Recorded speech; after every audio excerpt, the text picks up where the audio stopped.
حانم نے مٹھیاں بھیج کر خود کو اور بد دعا دینے سے روکا تھا۔ اس کی حالت دیکھ کر ماہرو کافی دیر تک ہنستی رہی تھی۔ حانم غصے سے منہ پھلا کر وہیں جنت روڈ پر بیٹھ گئی تھی۔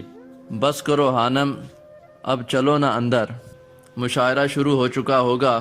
ماہرو نے حانم سے کہا، مجھے ہاسٹل جانا ہے، وہ منحوس آرجے اندر موجود ہے، اس کے ہوتے ہوئے میں خوش نہیں رہ سکتی۔ حانم نے دہائی دی تھی۔ ماہرو نے مشکل سے اپنی ہنسی کو ضبط کیا تھا۔ وہ جا چکا ہے ہانی، ماہرو نے مسکراتے ہوئے بتایا تھا۔ کیا واقعی؟ حانم چونکی۔ ہاں سچی، ماہرو نے اسے یقین دلایا تھا۔ اوکے پھر چلتے ہیں۔ وہ جھٹ سے کھڑی ہو گئی تھی، جبکہ ماہرو اس کے یوں موڈ بدلنے پر حیران رہ گئی تھی۔ ویسے اتنا تو برا نہیں ہے وہ، ماہرو نے خفگی سے کہا تھا۔ میں نے کب کہا وہ برا ہے، بلکہ وہ نہایت برا ہے۔ حانم بھی ضدی تھی۔ ماہرو افسوس سے سر جھٹکتی ڈپارٹمنٹ میں داخل ہوئی تھی۔ ملک کے مشہور شاعروں کو بلایا گیا تھا۔ مشاعرہ بہت اچھا چل رہا تھا۔ حانم کے غور کرنے پر آرجے اسے کہیں نظر نہیں آیا تھا۔ وہ واقعی جا چکا تھا۔ حانم نے اس کی غیر موجودگی پر شکر ادا کیا تھا۔ رات کا نہ جانے کون سا پہر تھا جب عجیب سے احساسات کے ساتھ حانم کی آنکھ کھلی تھی۔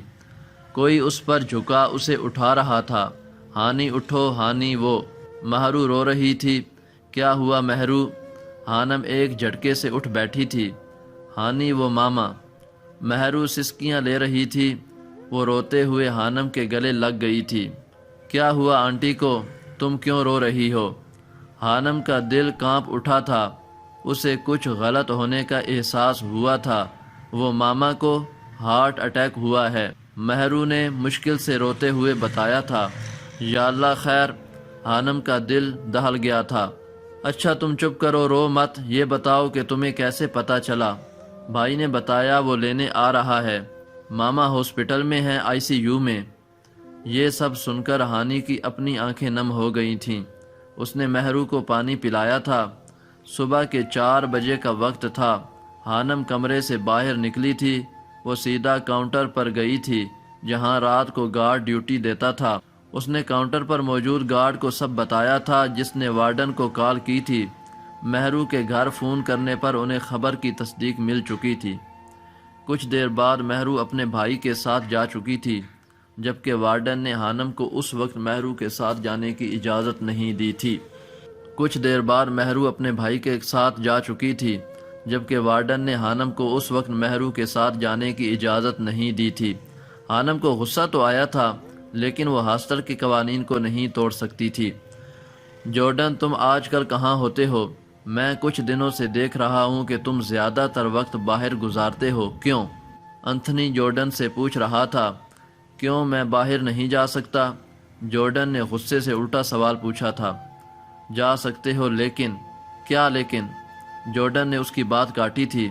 کچھ غلط حرکت مت کرنا، انتھنی نے درخواست کی تھی۔ وہ جارڈن کے غصے اور اس کی شخصیت سے اچھی طرح واقف تھا۔ مارتھا کی موت کے بعد وہ اور زیادہ خاموش رہنے لگا تھا۔ پہلے تو زیادہ وقت گھر اور جم میں گزارتا تھا یا پریکٹس کرتے ہوئے، لیکن آج کل وہ تھوڑا عجیب سا رویہ اپنائے ہوئے تھا۔ جلدی جلدی میں ناشتہ کرتا تھا جیسے کہیں پہنچنا ہو، بار بار وقت دیکھتا رہتا تھا۔ ڈونٹ وری، جو کروں گا سب ٹھیک ہی کروں گا، جارڈن نے سرد سے لہجے سے کہا تھا۔ پیرس میں سالانہ بہت بڑا فیشن شو ہو رہا تھا جس کا ایلا کو کافی عرصے سے انتظار تھا۔ مشکل سے انہیں ٹکٹس ملی تھیں۔ اس وقت وہ دونوں شو دیکھنے کے لیے ہی نکل رہی تھیں۔ جیسے ہی وہ دونوں پارکنگ ایریا میں پہنچیں، ماہی کو عجیب سا احساس ہوا تھا۔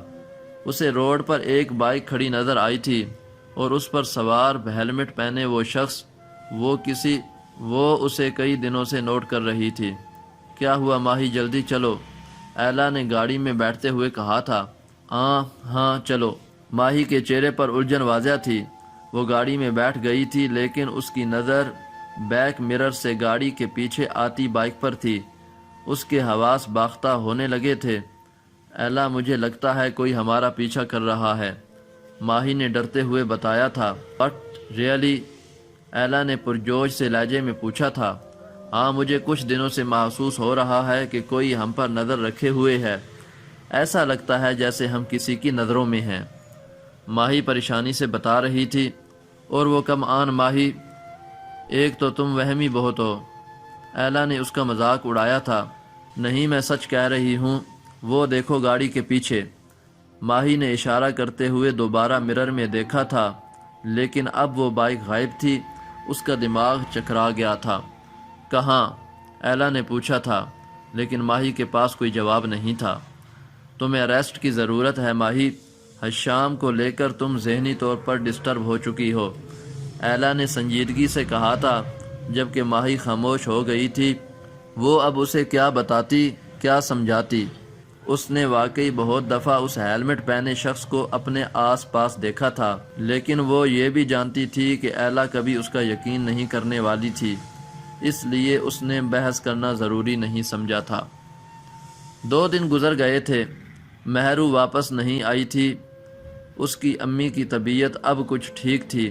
ویکینڈ آ گیا تھا، ہانم بھی گھر چلی گئی تھی، اور پھر گھر سے آسیہ بیگم کو ساتھ لے کر وہ مہرو کی ماں کی خیریت دریافت کرنے گئی تھیں۔ اچھا، کیا تم آ گئی ہو؟ مہرو اسے دیکھ کر بہت خوش ہوئی تھی، البتہ وہ کافی کمزور نظر آ رہی تھی۔ اس کی ماں کی طبیعت کافی حد تک سنبھل گئی تھی، لیکن وہ ابھی بھی بیمار تھیں۔ کافی دیر بیٹھنے کے بعد وہ اب واپس جانے کے لیے تیار تھیں۔ اچھا سنو، کل منڈے ہے، تم یونیورسٹی جاؤ گی؟ مہرو نے پوچھا تھا۔ ہاں، صبح ہاسٹل چلی جاؤں گی، ہانم نے جواب دیا تھا۔ کل تم ڈپارٹمنٹ نہیں جاؤ گی، شام 4 بجے سے پہلے تم نے نیب آفس کے پاس پہنچنا ہے۔ ہاسٹل سے آٹو لے لینا یا پھر اوبر کروا لینا، لیکن کسی کو بتانا نہیں، مہرو نے رازداری سے کہا تھا۔ ہانم اس کی بات سن کر چونکی تھی۔ کیوں، خیریت تو ہے؟ تم ایسے کیوں کہہ رہی ہو، بتانا کیوں نہیں؟ ہانم کو حیرانگی ہوئی تھی۔ وہ سب میں تمہیں بعد میں بتاؤں گی، ابھی بس اتنا یاد رکھو کہ 4 بجے سے پہلے نیب آفس کے سامنے میں وہیں آ جاؤں گی۔ مہرو نے 4 بجے پر زور دیا تھا۔ یہ تم دونوں سرگوشیوں میں کیا باتیں کر رہی ہو؟ تھوڑا اونچا بولو، ہمیں بھی پتہ چلے۔ مہرو کی بھابھی نے شرارتاً دونوں کو چھیڑا تھا۔ نہیں نہیں بھابھی، کچھ نہیں، ایسے ہی، مہرو نے جواب دیا تھا۔ کچھ دیر مزید بیٹھنے کے بعد وہ واپس اپنے گھر آ چکی تھی۔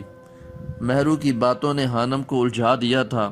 وجہ کیا تھی، یہ تو مہرو مل کر ہی بتا سکتی تھی۔ ہانم مہرو کی بات کو لے کر ساری رات سوچتی رہی تھی۔ اسے سمجھ نہیں آ رہا تھا کہ مہرو کو نیب آفس کے پاس کیا کام تھا۔ اس نے مہرو سے پوچھنے کے لیے 2-3 بار اس کا نمبر ملایا تھا جو آف جا رہا تھا۔ کیا مصیبت ہے یار، وہ جھنجھلا گئی تھی۔ اگلے دن بھی وہ اس کا نمبر ملاتی رہی تھی۔ ایک تو وہ چھٹیاں کر رہی تھی، جو کہ غلط تھا، اوپر سے فون بھی آف جا رہا تھا۔ ہانم اپنے وقت پر ڈپارٹمنٹ چلی گئی تھی۔ 3 بجے کا وقت تھا۔ وہ کلاس لے کر فری ہوئی تھی جب اسے مہرو کی کال آئی تھی۔ ہانم کا اس کی بات سن کر دماغ گھوما تھا۔ تمہارا دماغ خراب ہو گیا ہے مہرو، فون کیوں بند تھا تمہارا، اور تمہیں اس جگہ پر کیا کام ہے؟ ہانم نے غصے سے پوچھا تھا۔ پلیز جلدی آؤ، میں ادھر ہی جا رہی ہوں، مہرو کہہ کر فون بند کر چکی تھی، جبکہ ہانم سر تھام کر رہ گئی تھی۔ اسے سمجھ نہیں آ رہا تھا کہ کیا کرے۔ کسی کو بھی بنا بتائے یوں کلاس چھوڑ کر اس کی بتائی جگہ پر پہنچنا ہانم کے لیے بہت عجیب تھا۔ کہیں مہرو کسی مصیبت میں تو نہیں؟ اچانک اس کے ذہن میں خیال آیا تھا، اور بالآخر وہ ہمت کر کے یونیورسٹی سے باہر نکل آئی تھی۔ 3:40 پر وہ نیب آفس کے سامنے تھی۔ وہاں آرمی کی کثیر تعداد نظر آ رہی تھی۔ ہانم کا دل گھبرا رہا تھا۔ مہرو کا کہیں نام و نشان نہیں تھا۔ 15 منٹ وہ روڈ پر کھڑی رہی تھی۔ لوگ اسے عجیب و غریب نظروں سے گھور رہے تھے۔ اس نے اپنی بڑی سی چادر کو اچھے سے خود پر لپیٹ رکھا تھا اور آدھا منہ چھپا ہوا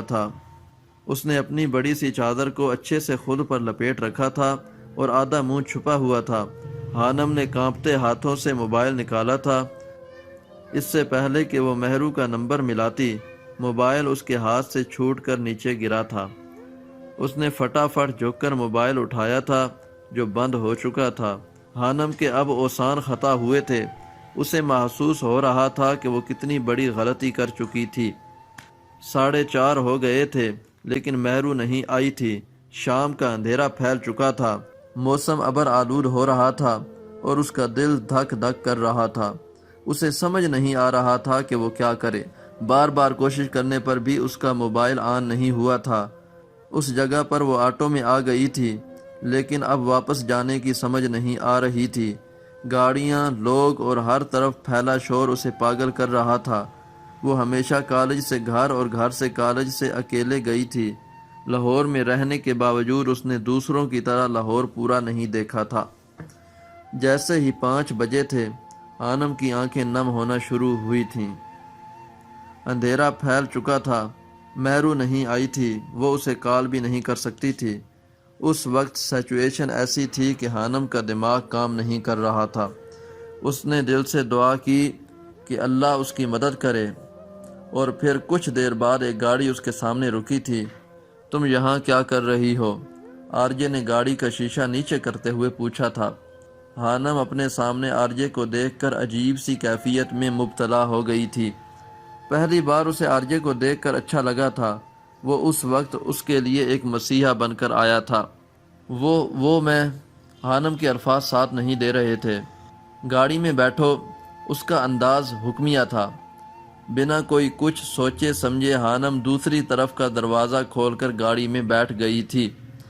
کچھ دیر گاڑی میں خاموشی چھائی رہی تھی۔ آنم کی آنکھیں چھلکنے کو تیار تھیں۔ کسی کا انتظار کر رہی ہو؟ آرجے نے نارمل سے لہجے میں پوچھا تھا۔ مجھے ہاسٹل جانا ہے، آنم نے خود پر قابو پاتے ہوئے کہا تھا۔ البتہ اس کی آواز رند گئی تھی۔ اوکے، آرجے نے گاڑی کا رخ کیمپس کی طرف موڑ دیا تھا۔ تم نے بتایا نہیں یہاں کیا کر رہی تھی؟ چند منٹ کی خاموشی کے بعد آرجے نے دوبارہ پوچھا تھا، جبکہ آنم اپنے آنسو ضبط کرنے کی کوشش کر رہی تھی۔ کیا ہوتا اگر آرجے وہاں نہ آتا؟ یہ سوچ کر ہی اس کی جان ہوا میں ہونے لگی تھی۔ اسے مہرو پر انتہا کا غصہ آ رہا تھا، اور اس سے بھی زیادہ خود پر، جو بے وقوفوں کی طرح وہاں چلی آئی تھی۔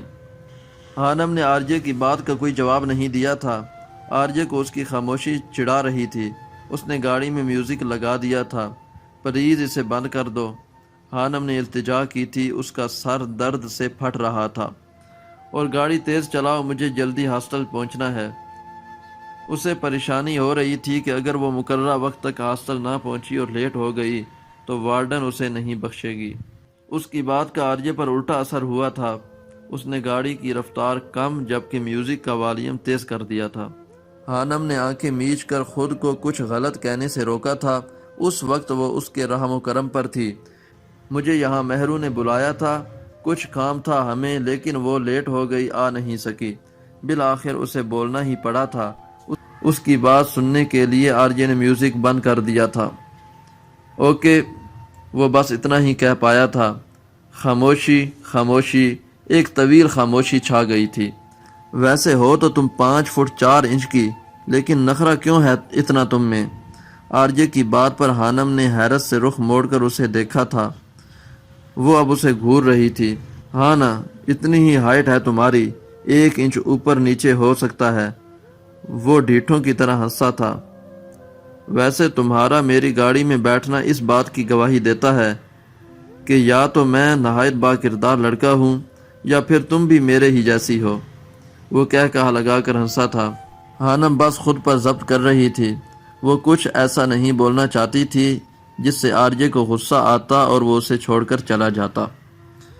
میری مجبوری کا فائدہ اٹھانے کی کوشش مت کرو۔ آنم کا لہجہ کاٹدار تھا۔ آرجے کا کہا بلند ہوا تھا۔ کیا بات ہے؟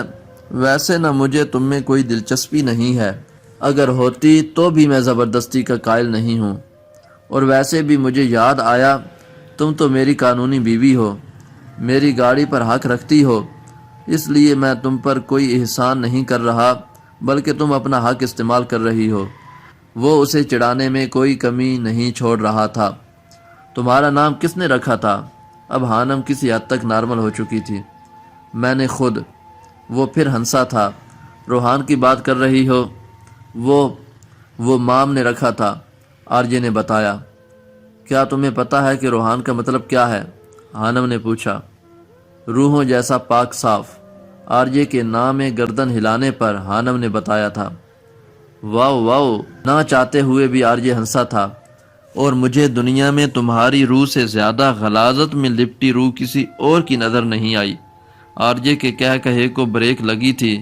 اچانک اس کے چہرے پر سختی چھا گئی تھی، اور مجھے اس چیز سے کوئی فرق نہیں پڑتا کہ میں کیسا ہوں اور کیسا نہیں، اور تمہیں بھی مجھ پر اتنی گہری نظر رکھنے کی ضرورت نہیں ہے، وہ سخت سے لہجے میں بولا تھا۔ ہانم خاموش ہو گئی تھی۔ کون سا ہاسٹل ہے تمہارا؟ وہ لوگ گیٹ نمبر 4 سے ہاسٹل ایریا میں داخل ہو گئے تھے۔ پہلے بوائز ہاسٹل تھے۔ ہاسٹل ایریا میں رونق لگی ہوئی تھی، ہر طرف لڑکے گھومتے نظر آ رہے تھے۔ کچھ آگے آنے پر سٹک والے راستے پر لڑکیاں اور لڑکوں کے گروپ چہل قدمی کر رہے تھے۔ یہیں اتار دو، میں خود چلی جاؤں گی، ہانم نے تمیز سے کہا تھا۔ میں نے پوچھا ہاسٹل نمبر بتاؤ، اور بے فکر رہو، میں تم سے ملنے ہاسٹل نہیں آنے والا۔ وہ ایک ایک لفظ چبا کر بولا تھا۔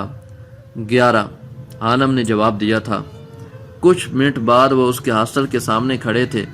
ہانم بنا کچھ کہے گاڑی سے باہر نکلی تھی اور فٹافٹ ہاسٹل کے گیٹ کی طرف بڑھ گئی تھی۔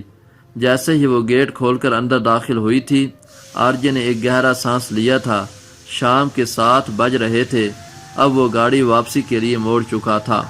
ہانم نے ہاسٹل آنے کے بعد شکرانے کے نفل ادا کیے تھے۔ اللہ نے اس کی حفاظت کی تھی۔ اسے مہرو پر شدید غصہ آیا تھا، اور اسی غصے کی وجہ سے اس نے دوبارہ مہرو کو کال نہیں کی تھی۔ اگلے دن مہرو ہاسٹل آئی تھی۔ اس کے سر پر پٹی بندھی ہوئی تھی۔ ہانم اسے یوں دیکھ کر حیران رہ گئی تھی۔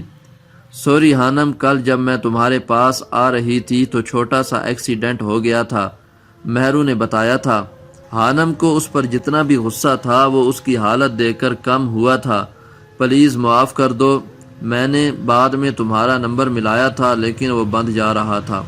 ہانم کے سرد و جامد تاثرات دیکھ کر مہرو نے صفائی پیش کی تھی۔ ٹھیک ہے، ہانم اتنی بھی پتھر دل نہیں تھی۔ اب وہ اس سے ڈرائیور کے بارے میں پوچھ رہی تھی جسے زیادہ چوٹ آئی تھی۔ وہ دونوں ڈپارٹمنٹ کے لان میں بیٹھی تھیں۔ مہرو کے والد کا اسلام آباد میں ٹرانسفر ہوا تھا۔ وہ لوگ کچھ دنوں تک وہاں شفٹ ہونے والے تھے۔ مہرو کا ابھی کنفرم نہیں تھا۔ ہانم اسے منع کر رہی تھی کہ وہ نہ جائے۔ وہ افسردہ تھی۔ جب مہرو اسے یقین نہیں دلا سکی تو اس نے موبائل نکال کر یوٹیوب کی ویڈیوز دیکھنی شروع کر دی تھی۔ جتنا وقت تم ان ویڈیوز کو دیکھنے میں لگاتی ہو، اگر اتنا پڑھو نا تو تم ٹاپ کر جاؤ، آرجے نہیں۔ اس بار بھی آرجے نے ٹاپ کیا تھا۔ تم بھی آرجے جتنی ذہین تو ہو ہی نا۔ آرجے ذہین نہیں، چالاک ہے مہرو، ہانم نے موبائل پر نظریں گاڑے جواب دیا تھا۔ ذہین اور چالاک میں کیا فرق ہوا بھلا؟ مہرو نے اچھمبے سے پوچھا تھا۔ چالاک تو ابلیس بھی تھا مہرو، اگر وہ ذہین ہوتا تو شیطان نہ ہوتا۔